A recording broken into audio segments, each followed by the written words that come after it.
Welcome everyone to today's webinar on successful story of ABN AMRO's bond tokenization on Polygon. And we have a fantastic lineup of speakers joining us from Polygon, from ABN AMRO, and to talk about this. And also thank you for 300 participants registered into our webinar today. And we saw many names from large institutions and also the innovators from DeFi ecosystem. So we wanted to have this engaging conversation to bring more insights to you. So today, the webinar, we're going to cover a few topics. We will jump into the introduction of ABN AMRO's bond tokenization projects, and then we will dive into the underlying technology, including blockchain and the smart contracts, to talk about how smart contracting can enforce compliance even on the public blockchain.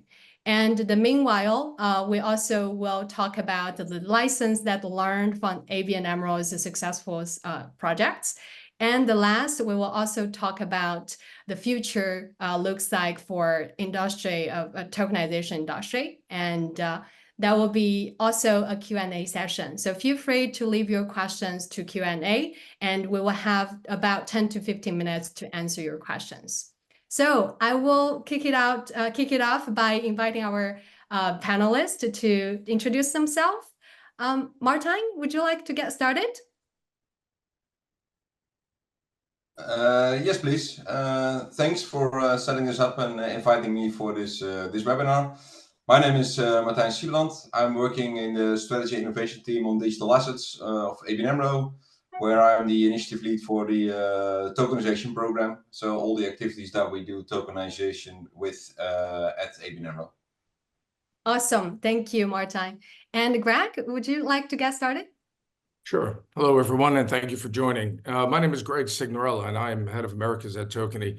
I like to believe my background aligns well for this topic, as prior to moving into the fintech space a couple of years ago, I spent many, many years in fixed income trading and sales at several tier one banks, acquiring quite a bit of experience in bond underwriting, derivatives hedging, distribution, and regrettably countless hours and many, many brain cells lost managing painful post-trade processes such as the confirmations, reconciliations, trade breaks, booking errors, et cetera. So by my observation, not a lot has changed from those first days when I joined fixed income. We do have nowadays the broad use of order management systems such as Aladdin and Charles River, electronic trading platforms like Tradeweb and Bloomberg, and the tools are very efficient for transacting in liquid, public market securities. Hasn't done a lot to reduce the dependence on large teams of middle and back office staff at banks and buy-side firms. So, I'm sure many of you paid attention to the challenges that we had in the U.S. moving toward a T+1 settlement. I'm not quite sure when Europe will get there, but same-day settlement, or what we ideally like to call it 24/7 by 365 trading is long way off without technological innovation. I wouldn't say that the current trading process in the market is broken, as that kind of would imply that at one time it worked properly.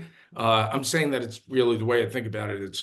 It is time for widespread change in the way we think about modern financial markets, through the adoption of blockchain and distributed ledger technologies. Further industry-wide engagement will enable standardization, drive of innovation, unlock value. It's been a long journey for sure so far, but leaders like ABN AMRO, really did demonstrate the possibility. So I'm looking forward to this webinar. Thanks very much. Thanks a lot, Greg, and thanks for bringing out the history of a financial market and the problem we're trying to solve here. And Boris, would you like to also introduce yourself to the audience? Thanks, Shurang. Hi, everyone. My name is Boris Premo. I'm head of tokenization Polygon Labs, and in my past I have done such things such as design and build global payments gateways for the likes of Barclays and WorldPay. Headed up blockchain innovation at BNY Mellon, co-founded a qualified custodian backed by Consensus at the time called Trustology, now called Bitpanda Custody. Supported in different ways tons of projects which are in Web3 or in fintech space or both, or in policy space, worked with governments, worked in green assets, defined the green asset use case with the ISO. And now at Polygon, I'm very, very pleased to be having this conversation with you. Thank you. Thank you, everyone, for joining us today and bring your insights to the audience. Then let's kick it off by going through the tokenization project from ABN AMRO. Martin, would you like to introduce the ABN AMRO's green bond tokenization project to the audience? Yes, of course. So we did last September, so September 2023, our third transaction where we did issue a tokenized bond, so a security structured by our debt capital market branch from ABN AMRO, where we helped Vesteda to raise funds in a tokenized manner. This was the third of our program. So first transaction we did was to get more experience on our trading side of the bank, so with our traders. So there we did a secondary trade on the EIB bond that was on Ethereum. Then after that we did another bond with a mid-core client, APOC. There we did a trade on Stellar, and the last one was with Tokeny on Polygon. And with this project we also attached it to the green finance framework of Vesteda. So we used it as kind of end state of our program, where we took the learnings and also the people that are able to work on this from ABN AMRO to the next level, where we are now at the stage that we can offer this solution to all our clients on the side of these debt capital markets. So how we work within ABN AMRO on project like this is that we only innovate if we have a client that would like to work with us on the program. So that was Vesteda and Deka Bank as investor. And we always also need to have the support from the business line. So global markets is the business line we work with. And more specifically within global markets is then debt capital markets that took the role here to organize, set up, structure, and do all the things that we do traditionally as well. Mm-hmm. That's a really good introduction. Thank you. And I wanted to bring more insights for the audience on, specifically tokenized bonds that solve some kind of pain points for traditional bonds, and what are the also added values on top of the pain points that solve. Could you also bring insights on this? Yeah, the pain points are sometimes quite obvious because it's really a traditional world that we are in still on the capital markets. Mm-hmm. So there's a book being built on the investor side. There's currently mainly manual work via email, via telephone calls to get the investor on board. Then we have the investors. Then we have to do the settlement. This usually takes traditionally a T, there's a transaction day plus 2. So there's some waiting time there. If there is a weekend or something else happening, it could end up to 3 or 4 days. If you then also have an interest rate risk, there you see another interesting point of doing it in a tokenized manner. Mm-hmm. And also the fact that another pain point is that it's still a lot of manual work also in the back to connect all the different systems that we have to connect to. To send the information to the investor, do the checks and balances, the reconciliation, etc. And we expect that by doing it fully native digital, we can do it much more efficient, faster, and also in a more convenient way for our issuer and for the investor. Excellent. So it sounds like actually digitalization is the kind of end result for it, and a much quicker, shorter, and hopefully when the cash on chain, right? And everything will be even more automated and instant. Thank you for this insights. And before we jump into next topic, I'd like to invite our audience to participate into our questions. I'm launching this question because we're jumping into next question, next topic on blockchains to choose. So I wanted you to answer the question, if you are tokenizing or plan to tokenize, which type of blockchain would you prefer? Public blockchain, private blockchain, or you're not sure? We're already seeing a lot of our audience are interacting. While waiting for the answers, why don't we jump into the definition of a private blockchain and a public blockchain? And what are the differences between those chains, especially for institutions when it comes to tokenization? Boris, I think maybe you're the best one to kick it out and then also have other speakers to join. Thanks, Shirong. So the main division is, I guess, tightly related to, let's call it compliance or current processes in banking, in capital markets in general. Whereas private networks effectively share databases. They just use blockchain as a way of structuring data, and they ensure that the operator of the network knows exactly who is accessing the network, who is deploying applications, smart contracts, who is transacting, and they can finely tune permissions and also reduce or even eliminate the use of tokens or gas for transactions. So the main benefit is you remain compliant, you can stand it up, it's slightly more performant than public networks used to be, but at the same time, you have a huge problem with onboarding new users to the network. And we have seen many endeavors to bring private networks into the realm of capital markets over, the past 7 years. They have not been successful. We see the likes of JP Morgan and so on doing great work, but it is great work of building technology plus onboarding actors, and that takes a lot of time. So because we want a lot of liquidity on these networks, we want vibrant markets, we don't want isolated issuances and so on. We need to figure out how to reduce the barriers for market participants and regulators and other actors that are necessary in the value chain for capital markets. How can they use public networks with ease? Which brings us into, let's call it the theme of the day or the theme of the year. We believe that public networks, I personally believe, and Polygon Labs believe that public networks are the way to go. With the likes of Tokeny and other solutions, we can also put overlays over the public networks that ensure compliance on an application level. So that ensures that we know all of the transacting parties, issuing parties, and so on and so forth, whilst not sacrificing the accessibility, ease of use, transparency, and so on and so forth. And on the basis of it, it all sounds very, very optimistic and very easy to. It's not at all easy. Martijn mentioned a few problems with or challenges with integrating legacy systems and so on. Capital isn't controlled by systems that are adjacent to blockchain or not even adjacent to blockchain. They're quite severely segregated from blockchain. So we need to figure out how to retrofit legacy systems where your portfolio managers control capital, how to retrofit it with blockchain networks, how to have reliable valuation, how to have reliable impact reporting, MRV, and all of the things that our colleagues at ABN AMRO had to fix and so on. And this is, I believe, where we are. I believe we have maturity in the network realm. We have performance, we have privacy, we have compliance with solutions such as Tokeny. We need to bridge the gap between the transaction system, which is the blockchain network, and the systems where the capital decisions to deploy capital are made.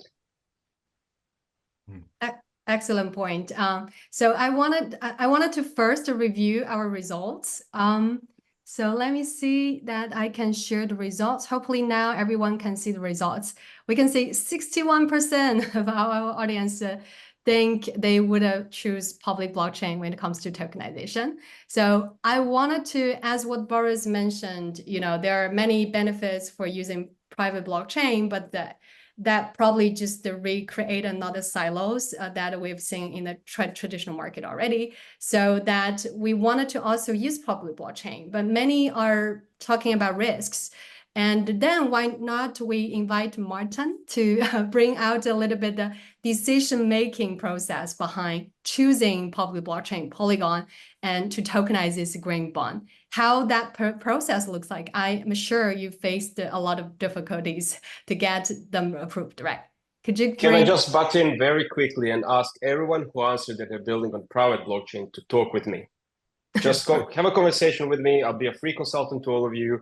I will not push Polygon. I will hear you out. I understand all of your problems because I've built the things that you're building, and I will help you think them through in a way that is useful for you. Thank you very much.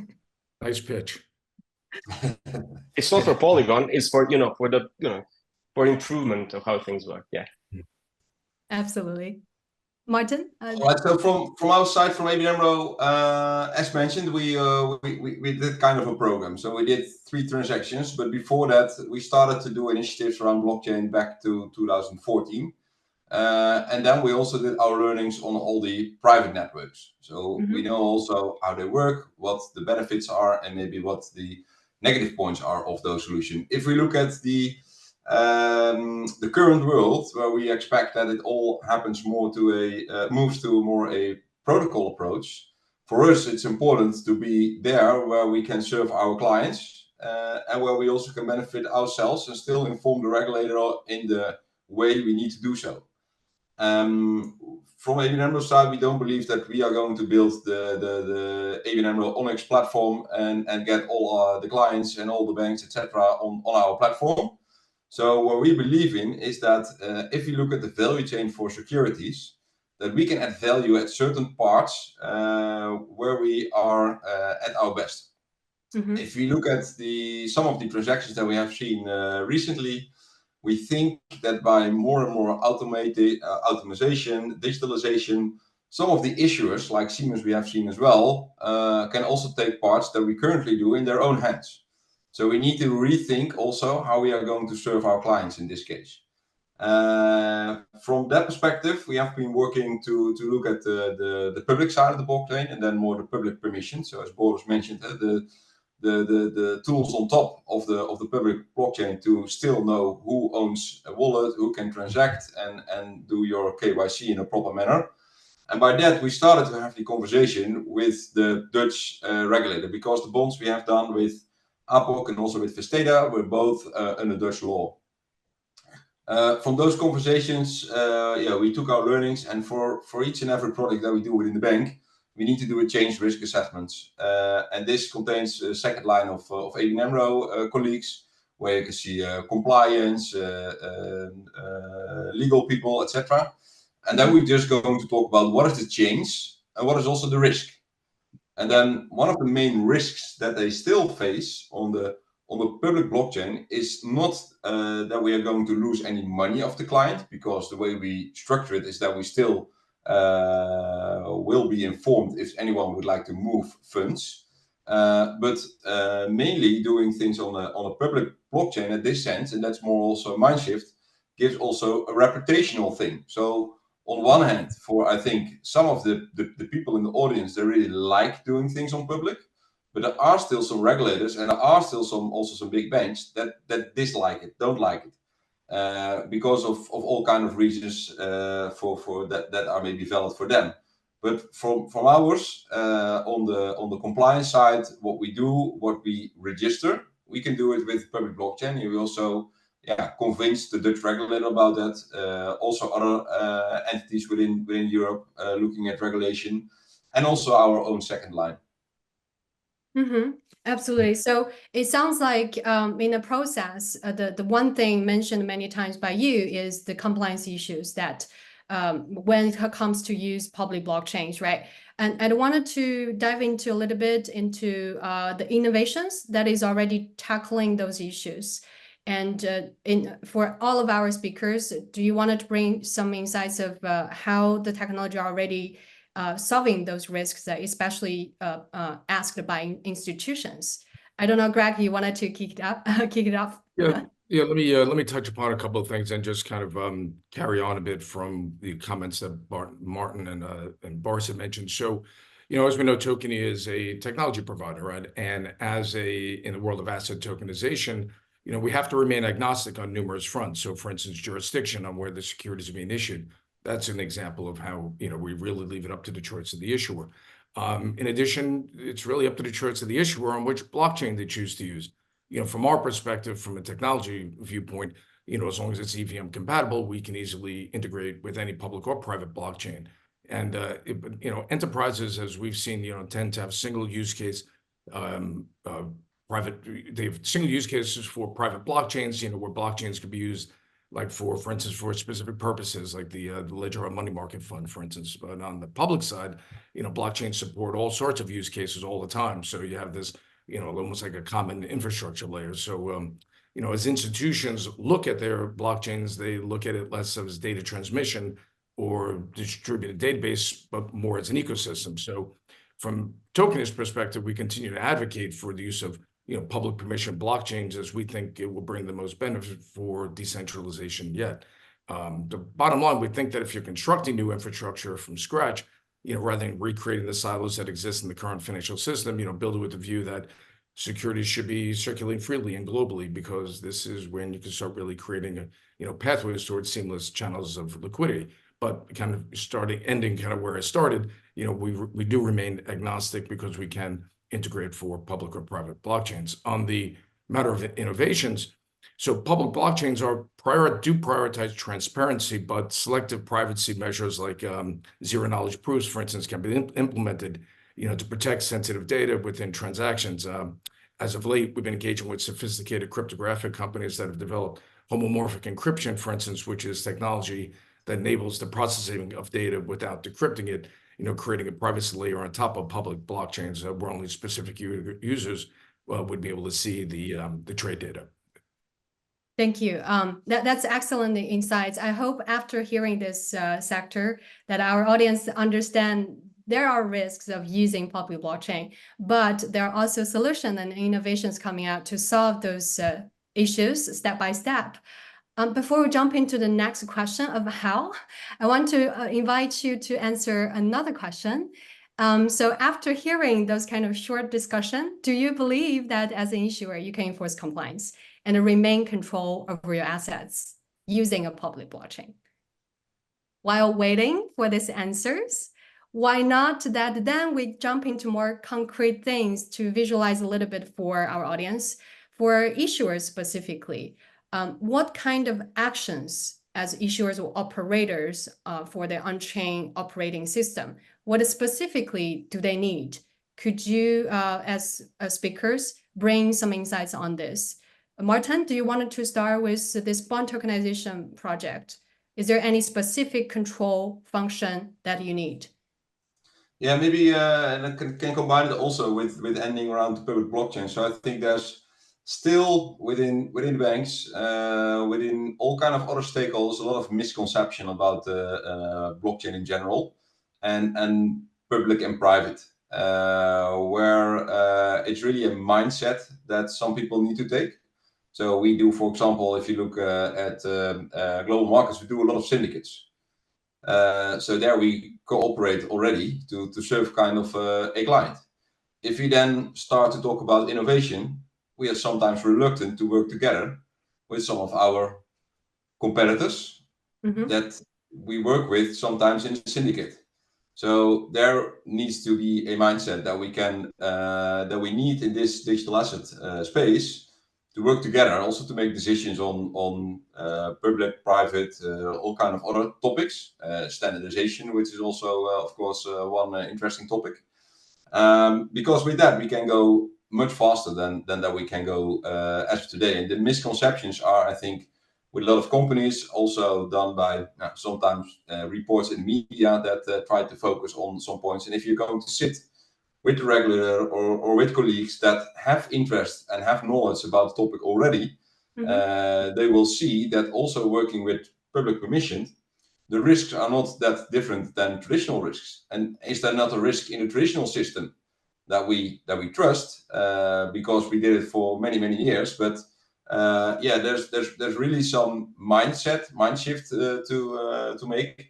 And from my personal opinion, I think that the CFO of the future, that's maybe there within 10 years, is used to work with ebooks, used to work with crypto, used to work digitally native. So as ABN AMRO, we would like to prepare for that CFO to work with them and to see what we need to bring to the table to still be a relevant party. And that, coming back to the point, needs a mind shift. And also needs still a lot of education to educate the people that make the decisions quite well, because it's really easy as of today to say, right, oh, it's blockchain, oh, it's public, oh, no, we don't like crypto. Let's talk about KYC, AML, AI, you name it.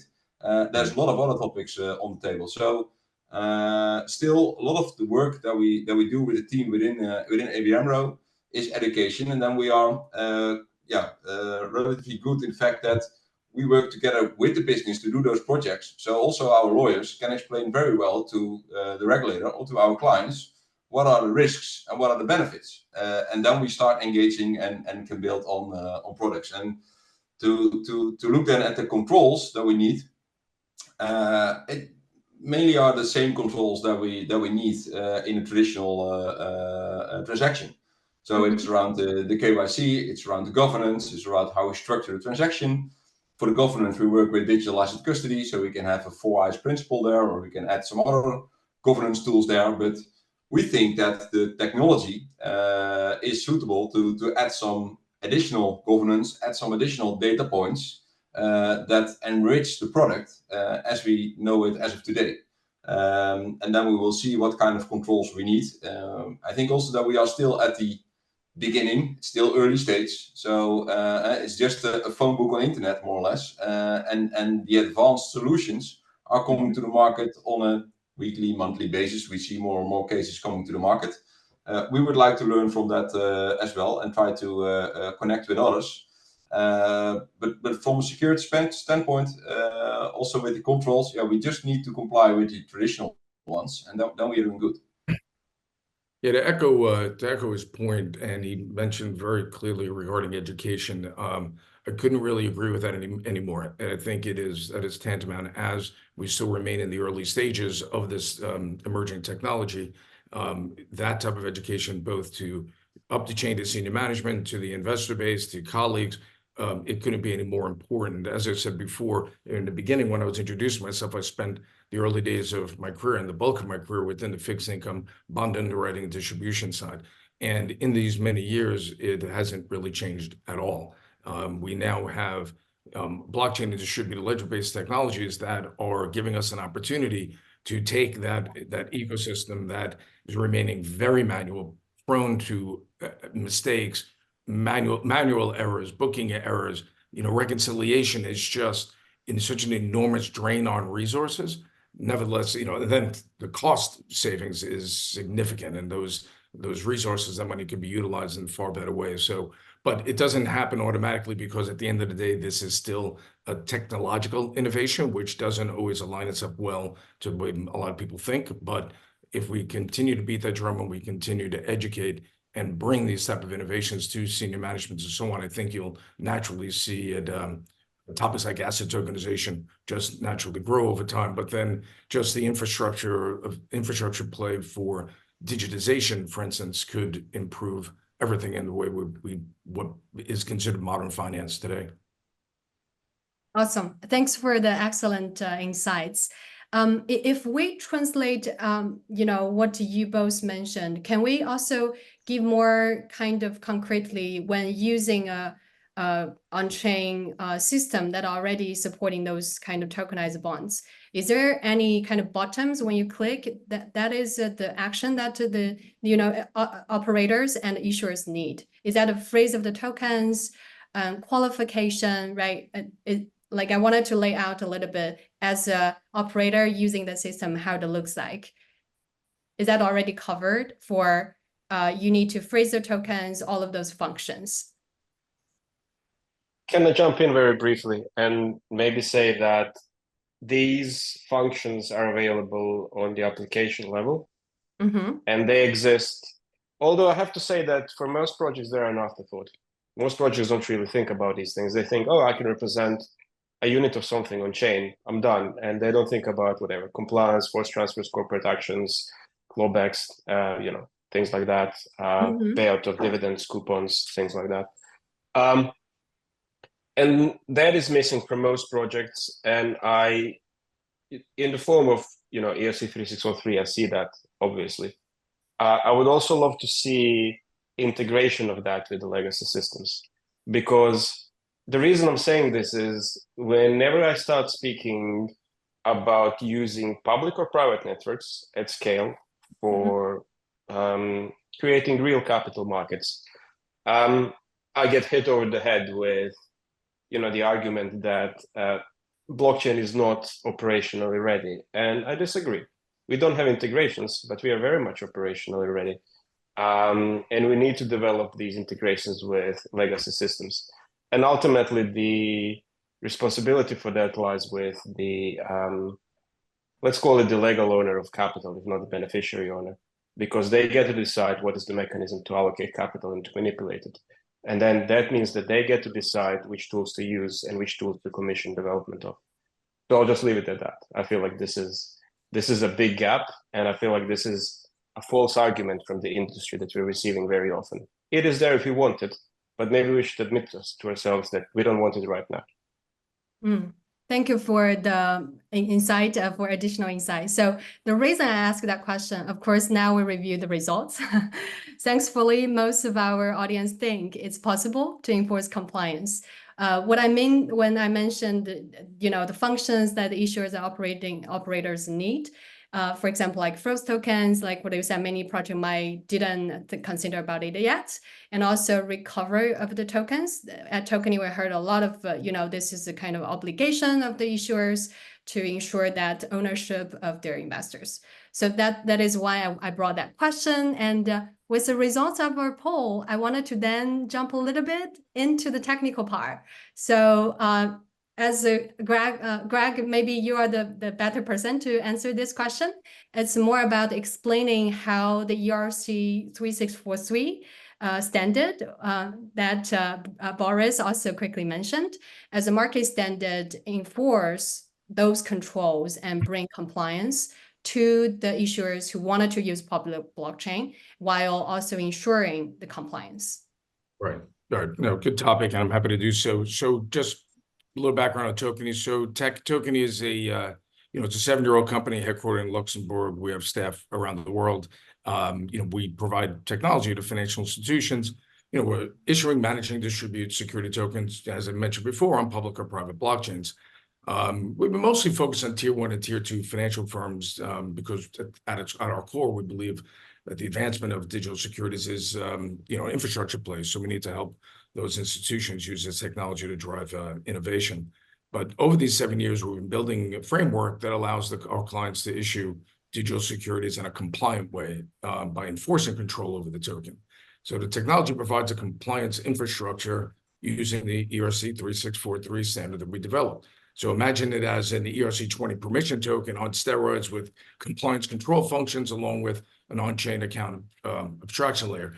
Strict KYC AML procedures are enforced directly into the smart contracts, ensuring that investors are identified before the issuer grants permissions to interact with those assets. Naturally, these very steps were followed during the ABN AMRO green bond issuance.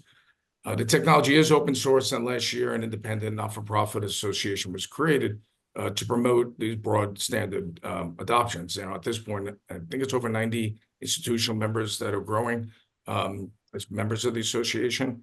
But Tokeny, we've also been redefining our value proposition as an on-chain finance operating system, as we believe it does more closely align with the overall usability of the technology. So we're giving financial firms like a one-stop suite of blockchain-based solutions with built-in compliance rules and the on-chain identifier, as mentioned. So asset tokenization is one example.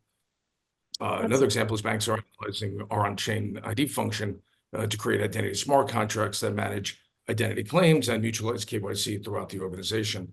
We've also recognized the need to upgrade the tech stack of service providers by bringing digitalization to some of these legacy procedures using blockchain technology, brought by the ERC 3643 infrastructure. So the end result is optimizing operational workflows, automating routine tests, and eliminating manual errors. But at the end of the day, it's still about enforcing compliance and control in the smart contracts as per the standard of the ERC 3643. Thank you, Greg. And so I think it's to wrap it up a little bit of what we discussed already. We see the future of having tokenized assets on public blockchain, and we face the compliance issues, but there are already advanced kind of protocol like ERC 3643 bring this smart contract level of compliance to help you as issuers to enforce all of those compliance and having any additional controls you need. And okay, the technical part is over now, so we can have some rest. And we jump into a more maybe interesting topic of the lessons learned from successful projects, including ABN AMRO's, obviously. And I wanted to ask you, now I'm launching this question. So which specific aspects, sorry, of a successful tokenization project are you most interested in learning about? So, and then we will have our speakers to cover those topics. And feel free to fill some questions we didn't mention here, some sectors we didn't mention here. And then while waiting the results, I wanted to invite Martin to talk about the key elements for launching a smooth and a successful tokenization project. Yeah, I think the first one is really to find the right business sponsor. So not to talk directly about the business case. I saw also a question passing by there, what the cost savings are of transactions like this. I think yeah, we need to have more data to assess that really well. But a business sponsor and also a client that is willing to put effort in it, make some time for a future-oriented product, because it takes more time. So we of course can pitch to our clients that there will be more liquidity, faster settlement, all kind of nice things. But in practice, if we are totally honest, they need to spend some more time to get this right. The thing is that with the right business sponsor, you get also the right resources within your organization to work on a proper case. And that's what we did. And then there's a lot of education. So for our first transaction, which was a small bond, we needed to talk with around 180 colleagues. So 180, which is quite a lot. It was a lot from the risk assessment for compliance, from legal, of course, also the regulators, some different law firms to get opinions, etc. So it was heavy lifting for just small ticket. Then the second one was around 40 people.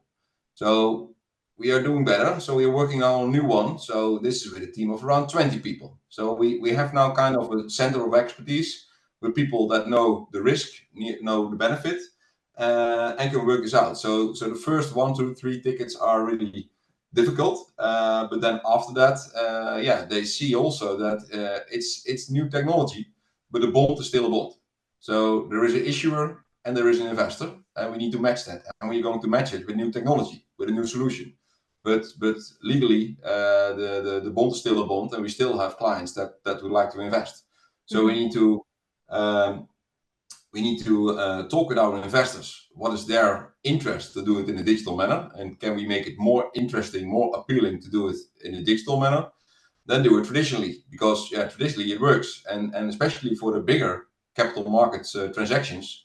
So the benchmark tickets of 350 million, 500 million, around that ticket size, it's quite efficient already. Custody is also relatively cheap, so we need to come with a very good solution why they are going for the digital ones. So not talking about art tokenization or things like that, but really the institutional bonds. And then it helps if you just explain your client that it could take some more time, but yeah, that we can find some benefits. And the benefits that we found together with our clients can lie in adding additional data. So we are now combining the ESG data to the new tokenized bond that we're going to issue, so that the investor can look up also the ESG data directly via the wallet and not via a website and go to all kind of other systems. And that could make it already more attractive, combined with if we have the cash on chain, then we also can do the settlement fast. But the key element is still education, taking them along, take the time, explain, and again explain. And then you can do some nice things with the client. And we see now that the clients that we have been working with are acting as kind of an ambassador for other transactions, because they like the fact that we did something new. It was a kind of heavy lifting for the first one, but now we are out there, we can do more. Excellent. Thank you for sharing this very insightful experience and the takeaway. I wanted to end the poll now and again share the results to everyone. So you will be able to see that most of people are interested in 2 topics, regulatory and compliance insights, technology selection, and infrastructure setup. I think we're not the lawyers here, but maybe we can still bring a little bit of experience where we work with the clients and also for ABN AMRO's from your experience.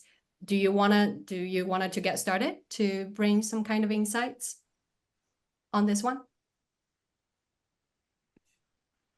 Can I just Well, address the previous question, if I'm not derailing the conversation too much? No, please go ahead. Beautiful, thank you very much. So Martijn gave a great overview of how it looks to succeed from a standpoint of a major bank. And maybe we could take a look at the other side, where you have an asset project which is regulated, and they're bringing a regulated asset to a public network, and their success looks very different. They have a single business and a single mission where they need to succeed. They don't have many competing businesses within their organization. They don't have capital, which is very reluctant to move.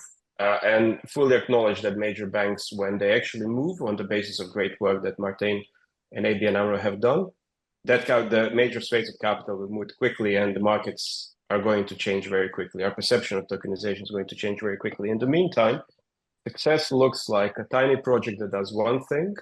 They do it well. They have a single product, and maybe it's best to discuss it using an example. There's a French regulated project called Spico. They have launched recently on Polygon Labs or on Polygon POS network. They sadly still don't use Tokeny, but maybe there's a discussion there in the future. And they are bringing money market funds directly to retail and SME users in Europe. And from an American perspective or an Asian perspective, it doesn't sound very exciting, but it is very exciting because in Europe, we have no direct access to such users, to such assets by such users, which means that we are able to create new markets. So that's the first thing.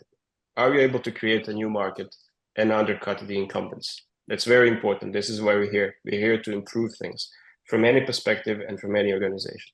The second thing is, am I able to do that in a way that is compliant on a public network? And the answer to that is a resounding yes. One of the founders of the project is former head of financial markets regulation at the French Treasury.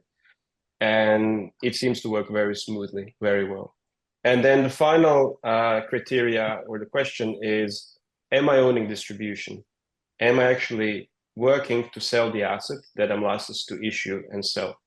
And that is the most important criteria for a successful tokenization project. You need to make sure that people own whatever you're issuing, and you need to make sure that you create secondary markets if at all possible. So you need to go into the world and make sure that people are committing and then using, redeeming, and so on. That the full asset lifecycle actually happens. And we see so little of that. We see so few projects actually owning the distribution and succeeding and making a viable business. So Spico managed to do that. Before launch, they had commitment in excess of 50 million, which for a single asset for a major bank sounds trivial, sounds very funny. For a regulated asset on any public network, it is big. It is huge. Only the actors such as BlackRock, where they have an institutional imperative, internal imperative to bring assets at scale to public networks, have managed to do more. Awesome. Thanks for the insights. I wanted to then still kind of cover the also kind of regulatory perspective and also technology selections and the infrastructure setup. Would you feel comfortable, one of you, to start with one of the topic? Yeah, so from regulatory and compliance, I think this is also mainly working for a bank, and compliance is coming every time to look what are you doing, what are you trying to change on the traditional setup, and yeah, how are we going to look at it? So what we did is we worked with several projects. Not only on the bond we are discussing here, the bond with the state via the Green Finance Framework, but we also worked in the EU DLT pilot regime. We also have been active in the CAST challenge with SocGen Forge, who are doing great work there as well to educate and to look at standardization. And we have been active with some other projects, and those learnings makes it interesting to talk also with the regulator. So the regulator also would like to learn at this moment, because they also don't know all the answers. I don't know, we don't know from ABN AMRO either. So there is a lot that we need to investigate still together as industry. And then if you take along from the start, the people from regulatory, but also from compliance, they start to realize that this could bring some additional value. This could take out some of the costs that we make, because we do it as we did it all years long. And if they start to realize that, then they're going to rethink the current process. And maybe the current process is quite strange in setup, compared to if you take a blank paper and we would like to draw together how we could do an ideal situation. Just having an issuer would like to have money and an investor would like to invest money. And how can we make it as easy as possible? And then you have the people from regulatory, from compliance, they would like to innovate with you. And that's where we are currently. So I think if you start from day one to talk with them openly, what you're doing, what is the aim of the session, with whom you're doing it, who are involved with from the company, which lawyers, etc. Yeah, you can build a nice case to work that in a proper way out. Absolutely. So working together with the regulators is a really good insight. I think that's something that our clients at Tokeny have been doing, including your team, obviously. If nobody wants to add more, shall we also jump into technology selection and infrastructure setup?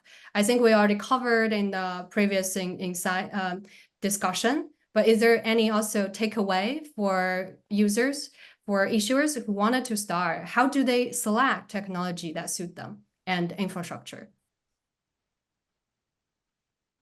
Should I jump in? Does anyone else want to? Please. Right?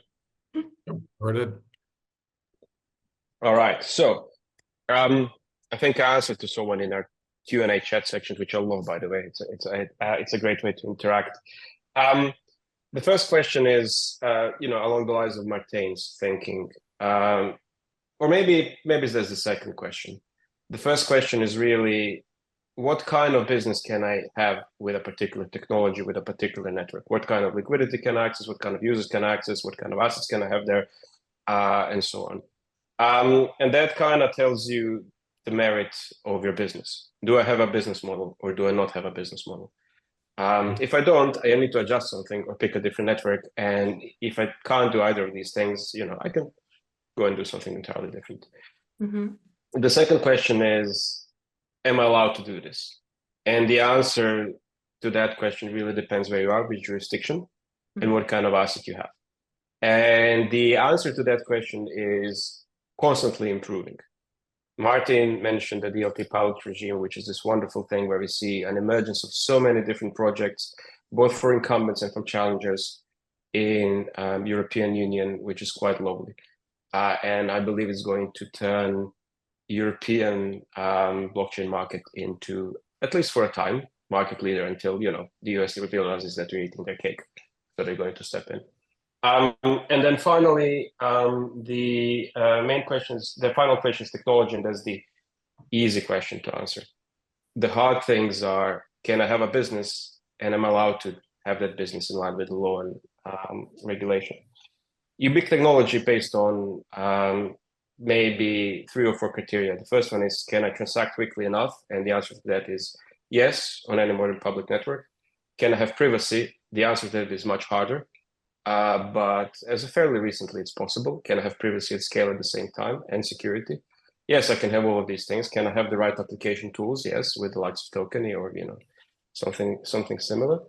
And then the final question is, can I have access to the right degree of liquidity? Which kind of brings us back to the first question, right? Why have chosen this network? So it's not only about technology. If we're talking about public network, it's technology plus the availability of users.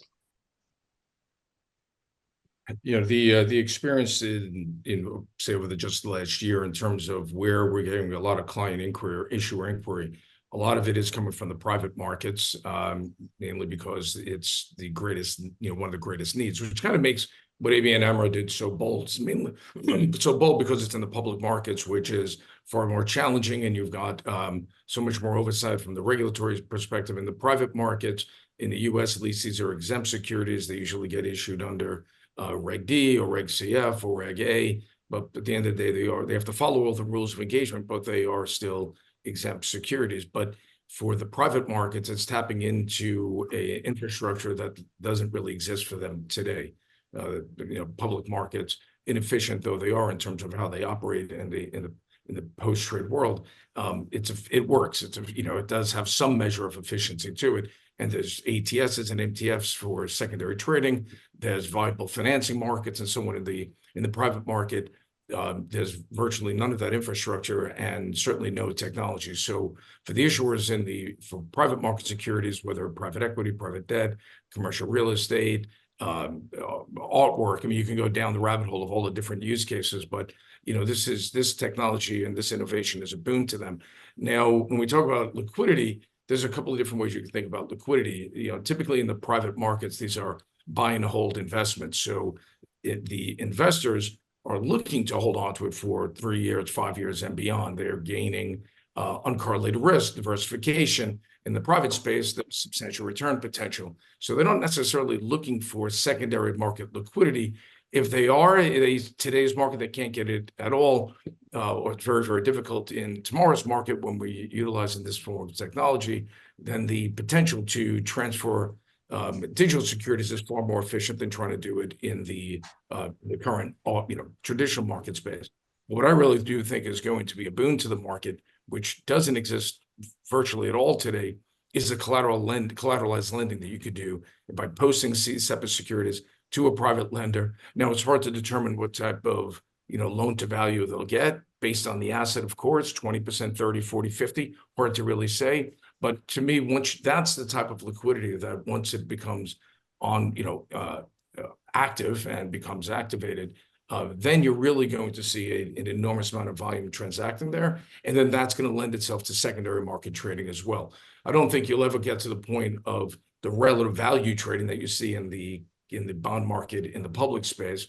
I think that's quite a different story when you're looking at private market assets. But in the form of liquidity, private lenders are going to be very interested in doing this. And built into the smart contracts, you can certainly build all type of legal requirements if the borrower defaults and how the asset gets transferred to the lender. I mean, I'll leave that to the lawyers, but when it comes to the future of finance, certainly for the private markets, that's where I really think we're going to see an explosion of activity. Awesome. Thank you. Does anyone have more to add? Okay. Because Greg, you helped me to really go into the last topic now about the future of tokenization. And I think you already mentioned about collateralization. And also, I wanted to have each of you to give a final quick kind of insights on where do you see the future holds for tokenized bonds, obviously, and also beyond bonds for all of securities on blockchain. And then we will maybe have a few minutes to answer the question. Yeah, maybe start with the answers that what we see currently is that a lot of the banks are joining the wholesale CBDC trip. So they do that with a kind of purpose. So they must be active with the tokenized bonds as well. And looking to have also a cash on chain solution. There are currently also other solutions coming to the market. So this will be for the future, I think, a very important step, so that you also can have the collateral directly in the hand and can do all kind of other things with that, than that you have just a digital bond in your books, because that doesn't add any value, and then we are not at par with the current world. So we need to step up and we need to have a solution there. And I think that this really is triggering a lot of the actors in the market. Besides bonds, we see that with technology, and Tokeny is in that sense agnostic for an asset. So we can also look at other assets to tokenize. So with the same setup, with the same people within the bank, we can also look at bringing maybe some assets off balance, or looking at other types of transactions or derivatives, things like that. So we are currently investigating where can we learn most from a next transaction, with whom do we want to partner there from the clients, and look at that. On the other hand, within the ABN AMRO, as mentioned, it is an approved proposition. So we currently have discussions with, I call it always the family and friends. So we have just our traditional contacts on asset managers and on our issuers. And then it's the role from me and some others on the side of strategy innovation to connect also with the peers that are working on digital assets in those big companies. Because if we sit together with and the likes from digital assets and the traditional ones, then they start to learn. We can educate them, and then we can do new transactions. But you need to have that connection, because otherwise it's quite difficult to explain the traditional finance people what a digital asset is. And that's still where we are. So you need to have them both, and then we can look at future products and look what fits best. So we will focus on bonds to get that right. Also on mid-corp bonds, so smaller bonds, unlisted, but maybe with some additional tradability there because of the new systems that are in place. And from there, we will also deviate to other asset classes. Thank you, Martijn. And as we're running out of the time, actually, we have 4 minutes left. If we can jump into some question, maybe that would be better. Great. I saw so many questions right here, so I'm not sure we can answer everything here, especially for the poll question as well, where you put more questions. So I will just select some, and if we cannot answer your question, feel free to contact us at Tokeny, and then we will get back to you on this. So Emma, just take over and answer this question. Maybe it's interesting. From Ivika, thank you for the question. Risk assessment is crucial for scaling business on DLT in a regulated environment. So question for Martin, ABN AMRO, what were the main points that you focused on when assessing risks for Polygon in particular? Would you feel confident to move a complete business area on DLT? Yeah, so these are two questions in once, but looking at time, maybe let's start with the first one. So what is the risk of using Polygon, and is there a risk for our client involved? And is that the risk different than our traditional risk? And if there is a risk, can we then come up with a backup plan to make sure that we can cover all the aspects that we need to do from a risk perspective? So we have, besides any blockchain that we work with, also a backup plan. It's not the case with a tokenized security that if you lose the private key, that you cannot touch it anymore, like with a Bitcoin.